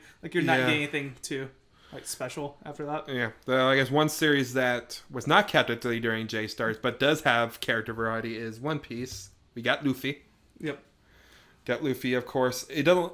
He actually did change a little bit from the last game. They at least added his Gear 4 transformation. Yeah, I was wondering I couldn't remember if they had Gear 4 in Victory Versus. They did not, because Gear 4 was definitely not a thing. Victory Versus was 4 or 5 years ago. Oh, okay. I think. Okay. So that was definitely not a thing, though. Okay. And surprisingly, a newcomer is Zoro. I was actually very upset he was in Victory Versus, just because, I don't know, he's so cool. He's definitely my favorite One Piece character. Yeah, I feel like part of the reason he may have not been in is because they didn't want to play favorites with Straw Hats. I guess that's fair. I don't know if that was just something people thought, or that was actually something from an interview that was kind of confirmed. So In terms of villains for One Piece, because I have been out of One Piece for a while, who would they add if they try? okay, actually get there. Let's see. One. Oh, I didn't have. Oh, well. One Blackbeard potentially. Since they're hitting at him being a big bad, he's become a bigger. I guess really much hasn't changed from him since then. Okay. But he would have an interesting moveset because he has those, I guess, black hole type powers, and he stole Whitebeard's powers. Mm-hmm. Spoilers for One Piece. From like 10 years ago. yeah. Remember Like, Whitebeard? yeah. So. And another one potentially is Doflamingo. Flamingo is also one of the ones I still remember. So Yeah. Flamingo would like, because I know they just had like the big fight with him not too long when ago. about the time this was probably really getting started being development, you would think is when his arc was going on. Oh, okay. And the One Piece selection was really weird, so always a chance for that, because people who may not remember, they had Ace as a character, which was really weird. Yeah. The person who killed Ace, Akainu, Yeah. that was really out of left field. Yeah. And Boa Hancock. Really, the One Piece choices were weird, and it was the only series that got 4. I feel like it's going to get the most characters again. That wouldn't surprise me. If It's the biggest, and I think it has the character variety to justify it. It's not like Dragon Ball, like you said earlier, that you have a couple characters, you kind of get the gist. Would they go for more Straw Hats, you think, or did they branch out like they did That's here? my thinking. I kind of had Sanji as a potential. Ah. But, like, if they wanted to do another Straw Hat, like, maybe get Sanji in there as the third character and then get a villain for the fourth. Okay. Again, I feel like if they want to go different from the last game, they would be Doflamingo or Blackbeard. You can go Usopp and just get that projectile out there. Oh, yeah. So it will be interesting if they do take out Boa, because I think they did mention they were planning on having more female characters. They only had, like, what's it, 3 in the last game? About 40 characters. Yeah, I can't remember any. Besides... Yeah, we'll go through it all, but another series confirmed. Naruto. Not surprising there. I imagine they'll cap it up. Might cap probably, maybe go to 4 depending on how they go about it. Okay, the Naruto one's super easy. It's gonna be Naruto, Sasuke, and the mother. Sasuke's already confirmed. Yep, and the mother of all chakra. I can't think of her name. Yeah, Kaguya. Kaguya, that's it. Yeah, and maybe that'd be a. I don't know. Could do Madara. I don't feel. Yeah, Madara was in the last game. That was a. They even felt like a weird choice then. Yeah. I guess they could do Kaguya. I guess that the manga was finished by about the time this would have started development for sure. I think so. Yeah. I guess we don't know how long this thing was in development. Orochimaru. Yeah, I had him there potentially. It's like that feels like the biggest, most popular villain. Yeah. Either that, maybe Pain. But I don't feel like Pain necessarily is big enough to justify that. Yeah. So I've still got Naruto, Sasuke. I guess imagine the third character would just be a villain. It's hard to say who.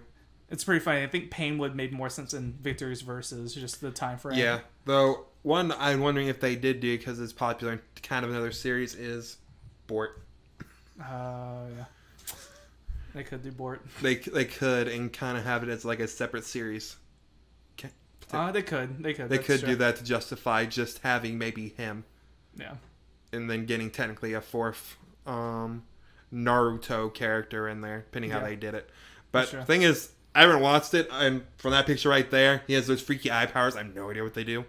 I have watched 40 or 50 episodes, something like that. Yeah. I still have no clue what they do.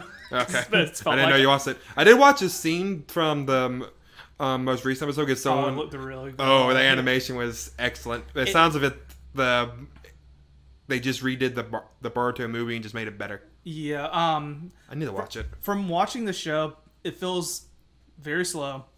There's some really good scenes, but then like there's a lot of episodes where it just feels like filler. Mm-hmm. But whenever they do get to some really good action, it's very well done. Cool. Yeah, they're in the tuning exams right now. I'm like probably 25 episodes behind or something like that. But yeah, I know they just hit the tuning exam, so yeah. Cool. Looks pretty cool. So yeah, I guess we can agree. We got Naruto Sasuke, maybe another villain. Yep. Maybe from Bort if they want to. We'll see. Another series confirmed. Got a feeling they might have capped those characters already. Bleach. Yeah. We got Ichigo, which of course he was going to be in, but they updated him to his final arc costume. Which I have no clue what he does. I can't remember. I read through most of that arc. I just can't remember. It was not good. I'm sorry. Yeah. It's so forgettable, and it sounds like the ending was BS. Like, apparently he had a new Bankai, and then you never saw it. Oh, that's amazing. I saw pictures with him with 2 swords. That's a new thing. Another person who came back from J-Stars, which has a new design, is Aizen. The villain, the most memorable villain for sure from Bleach. Apparently he was still alive, and I did not notice. I was definitely... He was stuck in jail pretty much, and apparently he got a magical chair now. He has an eye patch on in this new game, but he doesn't have the magical chair in this game unless it might be like a super... I can't remember what the magical chair does. Oh, Bleach. I feel like Aizen ended up as one of those, like Orochimaru Naruto, he might have ended up being alive at the end and is doing something somewhere. I don't know. Okay. Don't take that as fact. It sounds like kind of dumb thing that might happen. Yeah. But I guess technically a new playable character from Bleach, but was in the last game as a support character, was Rukia. Yeah, I'm happy about that. Yeah, I'm happy about that too. I think she's a good just third character, and she's interesting because she has all her ice powers, and she's also using her looks of it lasting design, and she has a Bankai and stuff now. So nice. Yeah, if I'm right, her Bankai is pretty OP, but most Bankais are in that thing. But people have the exact power to counter it. Yeah. At all times. It's very rock paper scissors in the Bleach world. Yes. In terms of just like I have this unbeatable power. Yeah. So I guess we can agree that this is probably going to be it for Bleach. They just went ahead and just blew their load with Bleach. Yeah, as they should have. There's no use hyping up what. Yeah, what like to be who else were they? I mean, I know they have like Zaraki and Hitsugaya and stuff, but which one of those would you necessarily pick over the other? Not like anyone cares about the other villains. Yeah, I'm about to say I know they had that big villain at the end of Bleach, which no one likes him. I'm about to say I don't even know who he is. Yeah, and final thing we kind of discussed is the only other character confirmed to be in the game but not playable is Light of You. Yeah, so it'll be interesting to see how they put into the story. Who's blonde chick from Death Note again? Misa. Misa should be playable. Yeah. 10 out of 10. Best character. Yep. Okay, so I guess we'll start with going through the J-Stars roster, talking about who we think might come back. Do we want them back? And do we think anything else from that series may come? Or we're going to go through some of the assist characters for them, the potential to be like bumped up to actually. Yes, playable. I went through some, but a lot of those were from series already represented. Okay. There's one, and you probably get an idea who I'm talking about. The other ones were sports and harem characters. So. Okay. No point in really talking about the this sports. Just one character, I think, in particular. That I think we'll get to that. First thing, I'm doing this in order from the Japanese manga titles. Well, Kuro Sensei from Assassination Classroom. He's a lock. Yeah. I know nothing about this manga besides what you told me. And, it's good. I think you like it. I probably would. Is there any other characters that would... No, I don't think so, because the other characters that fight are either... it's not really a fighting manga, but there's enough stuff to pull from him to make it work in this thing. Is characters with the same powers as him.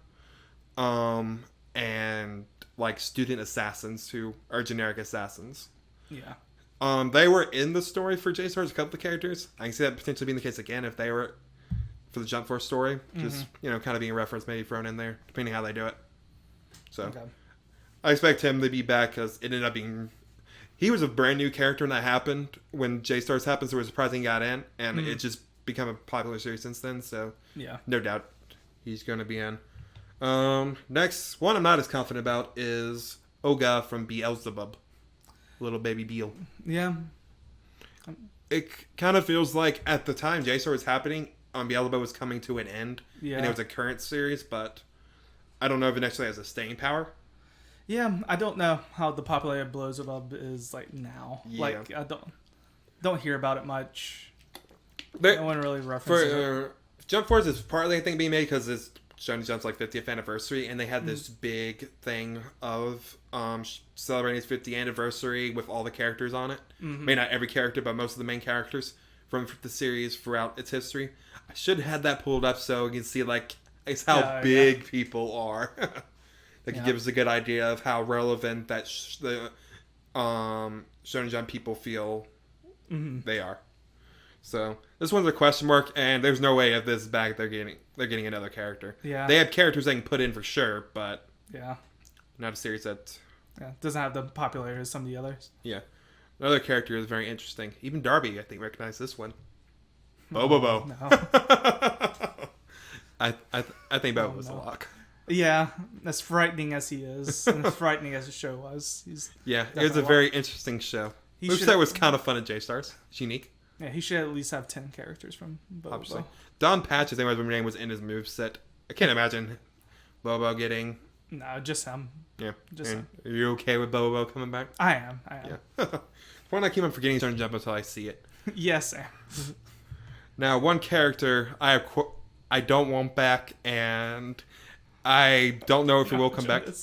Yeah, exactly. Taro Yamada, I think, from something. I can't remember the title. No one knows what this is from. Yeah, it was a very obscure thing. But I think we can both agree no. Please. It's so just weird. Frightening. Yeah. I think even Dari just remembers it because he's so frightening. Yeah. To check later. This was the only best picture I get for him. It's like I think the only one I had to get the model from this game for. Oh no. Next character, Block. Yes. Arale from Dr. Slump. Of course. Toriyama's, I guess, first big thing. Yeah. May not. Can't remember exactly the history of Toriyama. Obviously, before Dragon Ball. It was. Arale's in Dragon Ball. Mm-hmm. And Dragon Ball Super as well. Yes. Everyone knows this character who's really into this stuff, even if they haven't read it. So. Oh yeah. She's a lock. Definitely don't think it's gonna be another character from her series. Yeah, like I couldn't name another character from her series, but like Dr. Slump. Yeah, Dr. Slump. Yeah, she's just very recognizable. Just whatever. Yeah, fun character. Now, character is definitely gonna be in Kinshiro from Fist of the North Star. Oh yes, please. He also doesn't need another character from a series. That Kinshiro is just perfect. The way. Well, actually, if you remember right, we got another Really? character. We got Rao. Oh, I did not remember that. Yeah. It was very similar power-wise. I don't know much about Fist of the North Star. Do you? I've watched it a long time ago. I guess he's like the main villain or a main rival. Yeah. That's what it sounded like. Because I remember their movesets were very similar.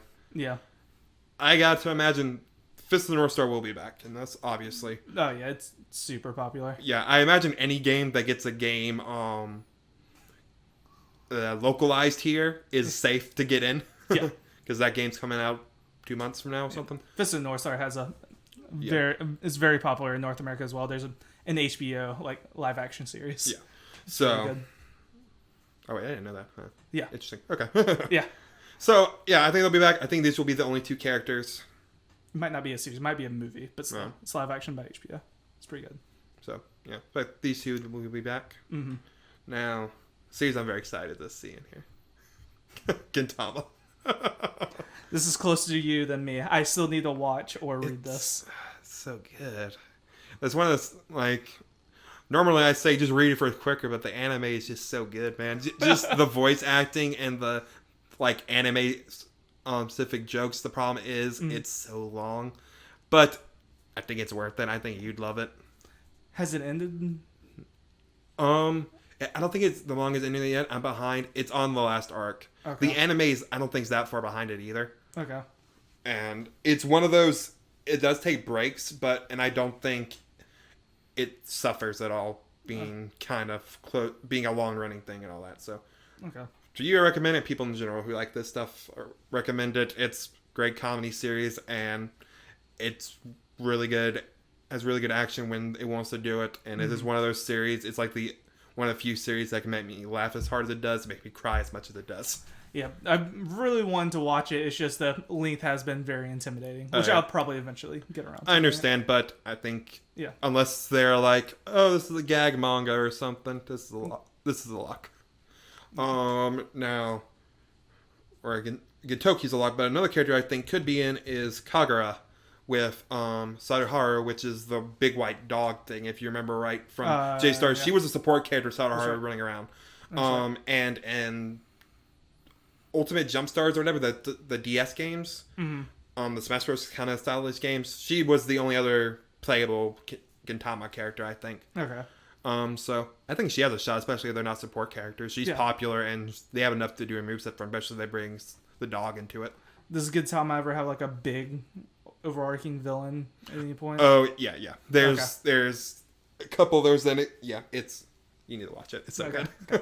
It's up there with One Piece to me as far as like favorite manga and / anime. Okay. Though definitely more anime compared to One Piece. I love this series. An older series I think will be in, there was in the last game, is Hell Teacher Noob. It's the teacher dude with the evil demon hand thing. Okay. Yeah, that's not the best picture, but that's the best one I could get that didn't have a million other people on it. Mm-hmm. I think there's a popular series, I think in the 90s, maybe 80s and the 90s, I can't remember. Mm-hmm. I think this will probably be in. Yeah, I don't know much about the series, honestly. I don't know much about it either. Yeah. But it seemed popular, people seem to like the characters, so Okay. why not?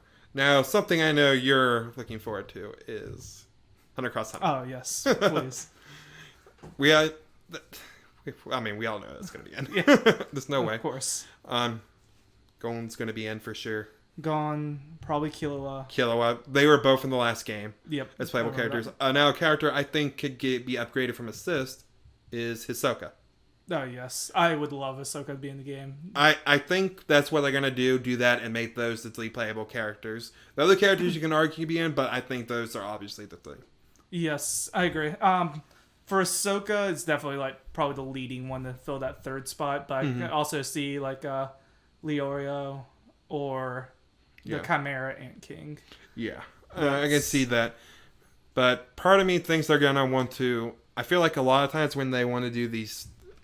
When they're trying to do the 3 or 4 series or spot series, they want to at least get one villain in there. Mm-hmm. So I think Ahsoka would be the one. It's the most iconic. Oh, yep. I agree with that.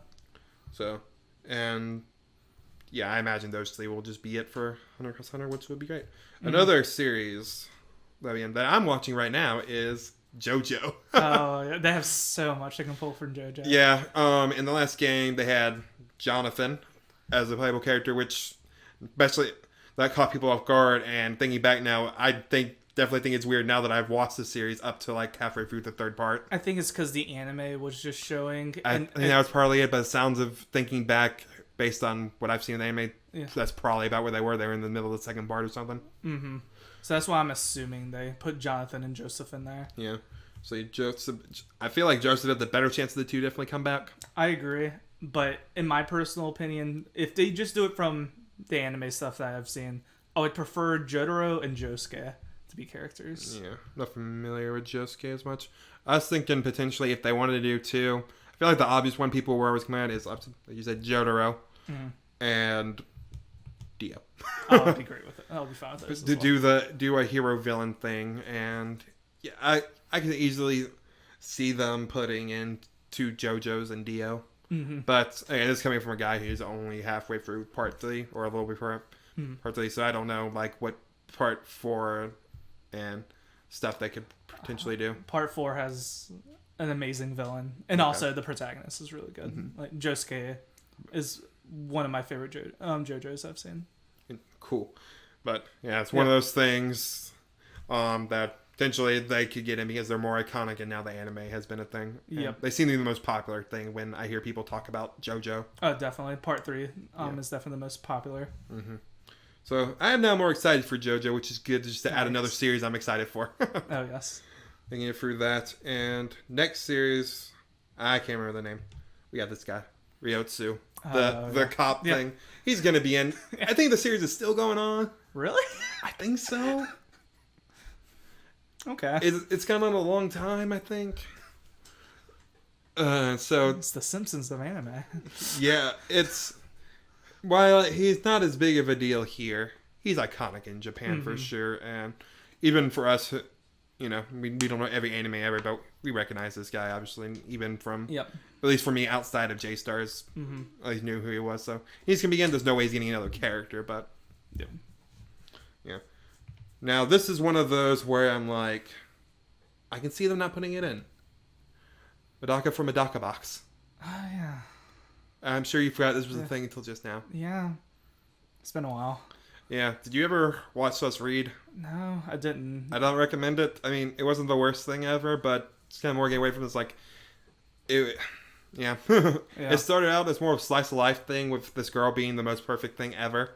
Yeah. Good at everything, beautiful, blah, blah, blah. And then it went shonen, for, obviously full on shonen with everyone having weird powers.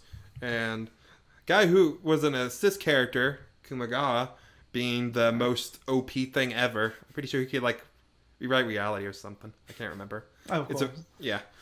I know this guy, in J-Star, they kind of got 2 characters with the assist, but I can see them not coming back. I feel like this screams one of those series that was just got in because it was a current thing. Yeah. And I wouldn't be sad to see it go. Yeah. I definitely did not remember it. Yeah. Plus, it was a feature for her for panty shots, so I wouldn't mind seeing that going. Yeah. Now, a character I do want in this game, who was actually my main in J-Stars, Suna from Hitman Reborn. Oh, yeah. Hitman Reborn has this problem, but I thought it was a solid series. You didn't? I've seen some of it. I don't remember much from it. Mm-hmm. Yeah, he the Oga from Beelzebub had his little baby Hitman friend with him throughout that, so they did a lot of jokes on them being rivals and stuff, I guess. But I think he's coming back. I was surprised when I talked about that cover thing for the 50th anniversary thing. I was surprised how prominent Suna was on there. Like, he seemed to be kind of more upfront and bigger, so I feel like I feel like he'll make it back in. Okay. That'd be cool. Cool moveset and everything. Yeah. And one I'm kind of conflicted on coming back. You know what I'm talking about with being conflicted? Why? The manga artist, is that the one that... Yeah, apparently he's at child porn. Oh, okay. I knew it was pretty bad stuff. I didn't know it was that. I thought it was sexual assault allegations. Yeah. Character's cool. Show's cool. Yeah. Dude, the thing is that's cool. weird. It's hard to tell because not everything makes it over here as far as like understanding what's going on. Yeah. It feels like Rurouni Kenshin's coming back and he was going to write something new for it, but it doesn't sound like the Shonen Jump people are dropping him after all that and everything. Mm-hmm. I guess because they're just, I don't know. But I imagine, especially since this was a more recent thing, Kenshin's back Yeah. into the game unless they feel the need to drop him. Just drop him outright. Yeah. Yeah. I would be sad, and also like I wouldn't blame them. Yeah, and I imagine if Kenshin's back, Shishio, Yep. I can't say his name, been a while, will be back as the villain. Yeah. Trying to think if there's any other characters would be added. I'm trying to remember. I was trying to look this up, but this took a lot of time. You remember the big guy with the headband that was Kenshin's buddy? Yeah, red Maybe headband. him? Yeah. Who in the first episode you see him has a giant sword that breaks and he never uses again. Yeah. It was just the big muscle man. Yeah. Him, maybe another Kenshin villain. It's been a while since I've seen the series, so my memory's fuzzy on it. That was one I watched when I was a kid. I actually recently rewatched it in high school. I think it's on Netflix, so. Yeah, that's actually how I rewatched it. So, yeah, expect this to be back. Imagine maybe a third character, depending on how they're feeling. Yeah. Pegasus Saya from Saint Saya. I think we can agree this will be in. Yeah. Imagine we kind of care if it. Yeah. Okay, it's I'm fine with it. I imagine we'll get another character. I don't think so. Yeah. Kind of a popular series, but I feel like this does enough to kind of. Yeah, I was about to say I don't see anything else like being big enough, like important enough to get in from him. Another old series, Momotaro. That's not the series name, this is the guy's name. Oh, okay. This is just about delinquent in a high school. Oh, okay. He's really strong, he has a sword.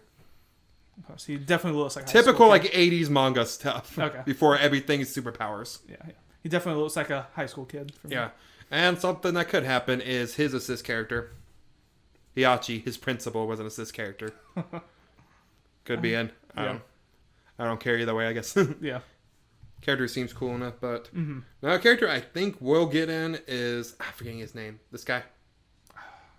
Can't think of his name. Yeah, when J-Stars came out, he was a playable character in it, and he was very new at the time. But I feel like the series is still going on. I think it's gotten bigger, and it's even on Netflix as an exclusive. Oh, okay. So I think it's safe to say this character will be in, which is fine. It seems like a good like gag manga with a psychic alien. Yeah. So a character I have no idea will be in or not. I don't even know what the middle of this is. Lucky Man. Yeah, I don't. That's all we have to say. Yeah. Don't know if we'll get in. We don't care either way. Yeah. Not getting anything else. Toriko. Toriko. They posted hard during J-Stars as one of the big three.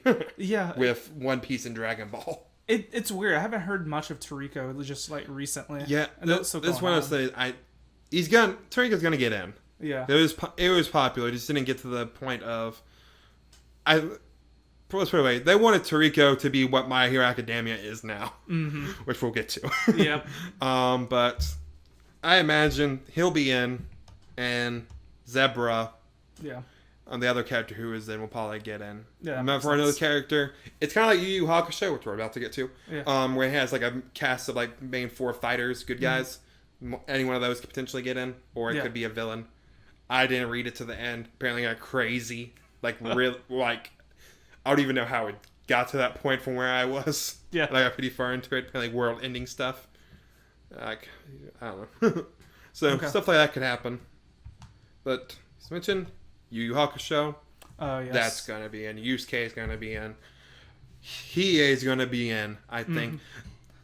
They could swap him out with Kurama. Hiei's way too popular in Japan for that. Okay. Like, let me put it this way: and the 50th anniversary issue thing they had with the giant thing in there. Yeah. They had a front cover with some other characters with people drawing, like some artists drawing other characters. Like for example, the My Hero guy drawing Naruto. Yeah. I can't remember which series it was. Someone drew Hiei. For example. Is that where the picture of Goku with Luffy's yes, face is coming from? that's exactly okay, that's terrifying. Yeah, it is. But he is really popular. I think he is going to stay in. Toguro is going to be in. Yep. Now, the main question is, do they put in Kurama, just add Kurama or Kurabara? Because it feels wrong they're not in. Kurabara is my bro. I mean, know. he has to be in. I mean, I know it doesn't make sense that this would have more than anyone else. But to get Kurama and Kurabara in, I'd be okay with it. It just has such a good core group of characters. I would say it's probably about the strongest of any of these series. Yeah. Like, it felt wrong that it was just Yusuke and Hiei. Yeah. Like, everyone's so unique and everyone's just so cool in their own That's way. part of it. It's like, even Kurabara. Like, Kurabara and Kurama would have very unique move stats in this thing, so. That's just more wishful thinking on our part. Okay, now we get through all the veterans. I got some here from like series that don't have playable fighters from that I think potentially in, and if you remember any of them afterwards, bring them up. Okay. I think most of the ones we were talking about. Character I think you mentioned too earlier as an assist character that we think would be playable is Alan Walker from DJ Yep. Man. Yep. I want this to happen, and the fact there's no assist characters in this game makes me feel it could happen. I feel like it's pretty popular, but it's not in Weekly Jump. It moved to not even done yet, as far as I know. But it's like Hunter x Hunter, where chapters are very chaotic. But I haven't heard anything else, so it might have just stopped. Okay. But it moved to monthly Jump, so that might be a weird thing. But I feel like this can happen. Okay. I want it to. Yeah, I like the Gray Man. Yeah. I love it. So fingers crossed on that. Yeah. And now we get through what will definitely be a new series added. No questions asked by Hero Academia. I've never heard of it. Yeah, never. I just made it up now.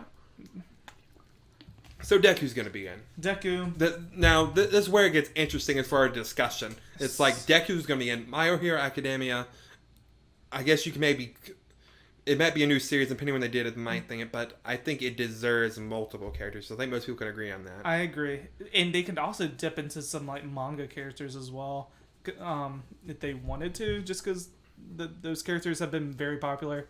understand if they just stay with stuff that's been. But here's made so the far. thing, they're probably gonna be like the 3-character cap like the other ones. Yeah. But I have 4 characters here that are kind of the most obvious ones that it could be any mixture of these. 4 as the last 2 if there were 3, and I would All Might.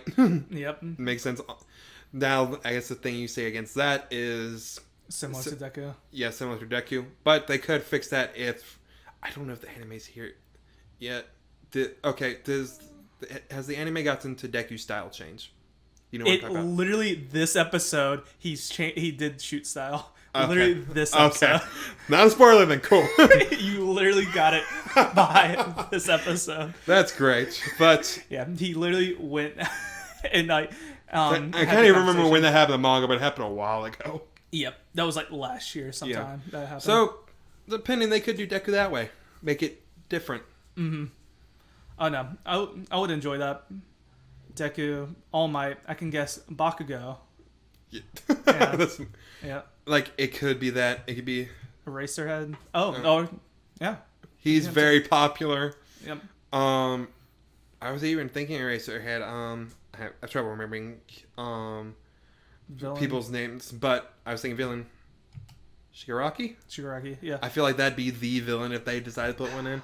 That's the thing. I feel like they would put a villain, so I feel like Shigaraki. They just did All for One, which I feel like that's too new, though. too new. Okay. I mean, I don't know. Yeah. Like, Yeah. we don't know how they do these things, but I feel like at the moment, Shigaraki is like, Definitely most the- iconic. yeah, most iconic, kind of the rival like villain to Deku. Mm-hmm. So I feel like that'd be what they go for, especially this one time. But again, any of these 4 characters, I can see them picking.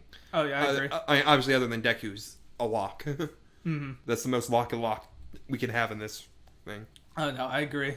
God, this is also a show that has a lot of just like pronounced characters. They just made a fighting game of it that has like 20 characters, and you can still, if you really want to, name about another dozen or so easily that could be added to that roster. Yep. So, yeah. Okay, now, character I'm really hoping in, but I don't know if it'll work with the whole battle manga only thing, is Yugi from Yu-Gi-Oh! Oh please. I mean, they It's could such a do that. cool moveset you can do with this. Yeah, they can just literally, it could pretty much just be like what they would do for Jotaro with stands. Yeah. That can literally all it could be. It wouldn't make necessarily sense for Yugi to do this stuff, but who kind of cares? It's easier to make a moveset out of this than liked. Yeah.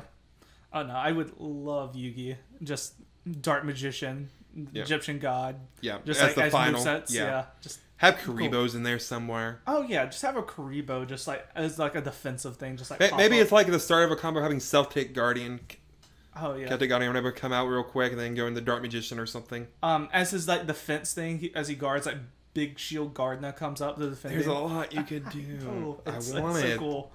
I want it. Now, something that I don't think will happen, but I want is Train Hardnet from Black Cat. Oh yeah. Unfortunately, the mangaka's next thing, To Love Ru, is significantly more popular. Yeah. And Train's in it.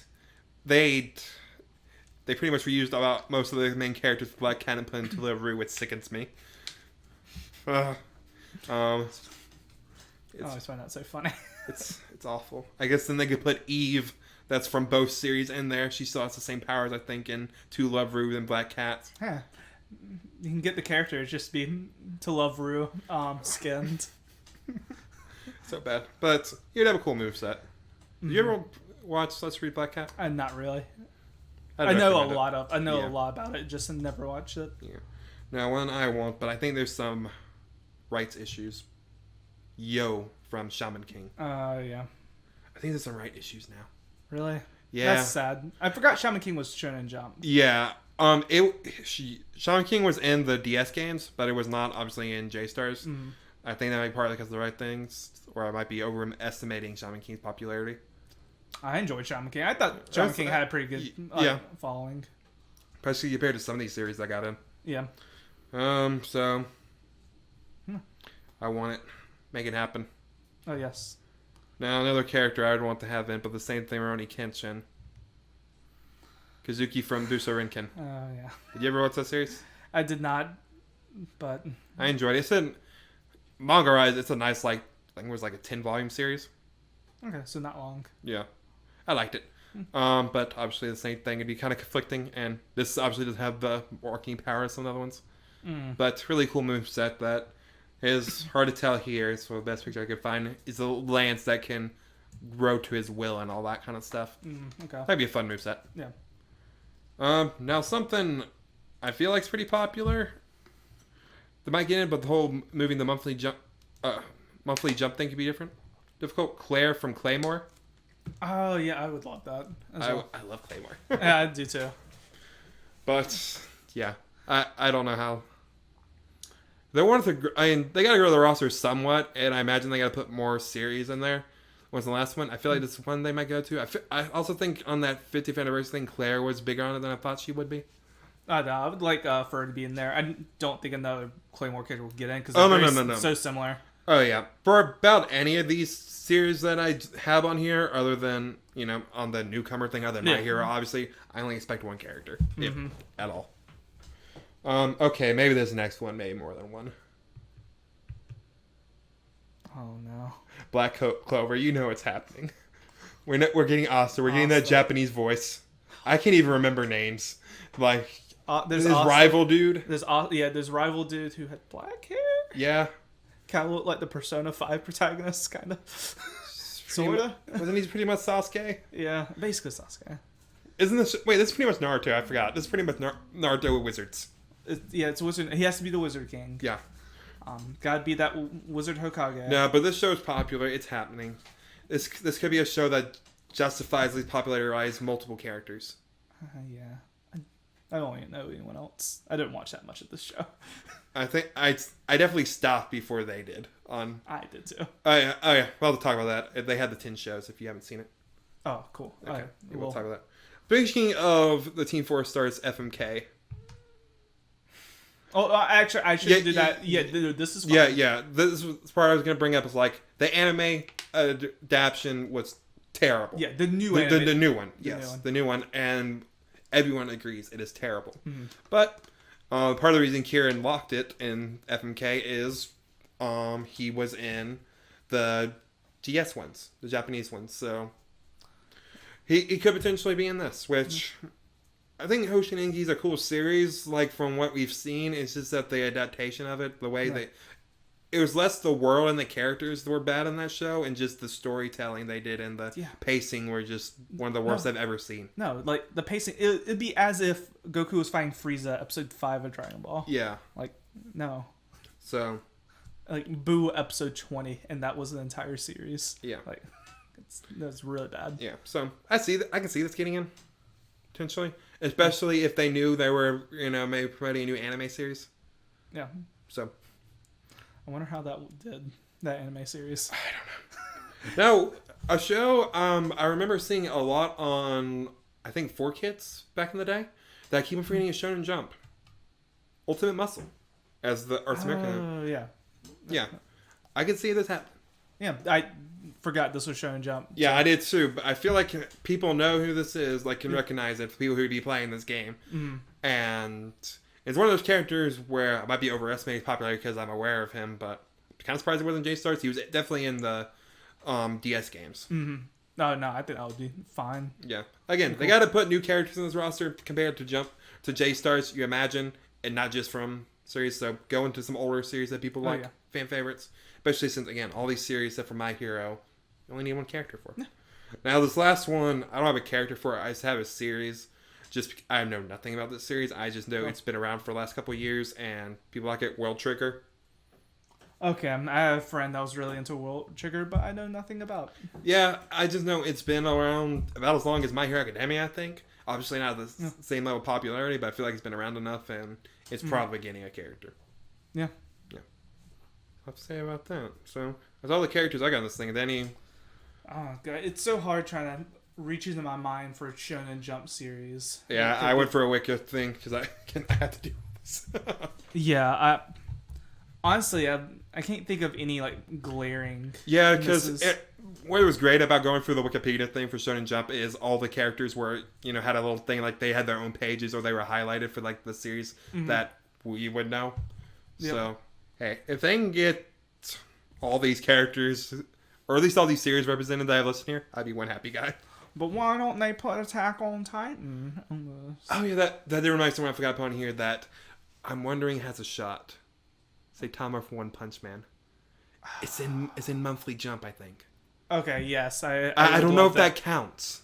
Because One Punch Man wasn't really a thing like it is now when J-Star is happening. So that doesn't really... I don't know if that counts. I'm hoping it does, because that would actually be great. Yeah, that I feel like with... Like, they got the big one, most of the big ones in, but they can put that and My Hero in. As far as, like, new series compared to J-Stars, that's a big... They should have Saitama in, but if you pick him, he literally wins in one punch. So no, you know what? No, you know what? You know what I would love if I'm having trouble. Jiro is the robot guy kid's name. If Saitama was the character, but Jiro comes out and does all the punches, Saitama just kind of stands there. Saitama punching is just the. Oh, please, his ultimate. Yeah, his ultimate. Yeah. Oh no, that would be amazing. But it's really hard to hit, and it does knock you down in one punch. Yeah, you just have Saitama there, like eating, like sleeping. Yeah. No, that would be great. I want that. Oh. So yeah, again, I don't know if that would count, but that'd be great if it did. Mm-hmm. Like we call it Shonen Jump here, but I guess technically Japan is a weekly like Shonen Jump or whatever. Yeah. I don't know if it's like just that or we'll have to see. We'll see. Yep. Well. That'd be it. Thank you for coming in, Alex. I was forced to, so I can finally leave my life. I'm so glad. Yeah. No, but we're going to talk to you. Kind of go through and talk about this for a while. Yeah. That we can do this on here. Fun little topic. Maybe have you on some other time. We get more information. Oh yes. Doesn't especially be a while when the game comes out. And I can't wait for this to stop and me remember like 10 series that like, oh yeah, they could have a shot. Yeah, probably one I just literally just looked over. Fun fact, it's really hard when there's a comic series have been running for 50 years. Yeah, just I find is case closed. No. Because that would 100% have been in J-Stars. Yeah. Okay. Then again, you would think Death Note and Yu-Gi-Oh! Would at least been in a support, so... Yeah. I don't think that is, though. I don't know Yu-Gi-Oh's popularity in Japan. I know it's big here. I just don't know how popular it was in Japan. I guess that could help Yu-Gi's chances, the fact that, like, J-Stars, when originally made, was made in the mind of, this is only staying in Japan. Where this is obviously it was revealed at a U.S. event. It's being probably marketed more towards... the U.S. comparatively, so yeah, that might be help some of these characters out that we're wanting from that mindset. No, I'll be excited if they geared it a little bit more towards us. So not like all the way, but try to appease both the Japanese and Western audiences. Yeah, cool. I mean, even then, appealing. Yeah, I guess depending, but luckily appealing to the American audience right now is putting in My Hero. Yeah, which is obviously gonna that's happening. Yeah. So. Thank you, everyone, for listening. Let us know what J-Stars characters you want. Hey, Darby. At least you're here for the end of this. Anime is for nerds. It is. Me and Alex will not argue otherwise. Why is Spike Spiegel not in this game? That's the Why isn't Spike Spiegel? Where's Attack on Titan? Where's Fullmetal Alchemist? Look, Fullmetal Alchemist, my favorite anime. Where's Fairy Tail? Listen, Fairy Tail is the most shonen thing I've ever seen. How is that not? It's painfully shonen. It's very painfully shonen. Okay, thank you, everyone. Bye.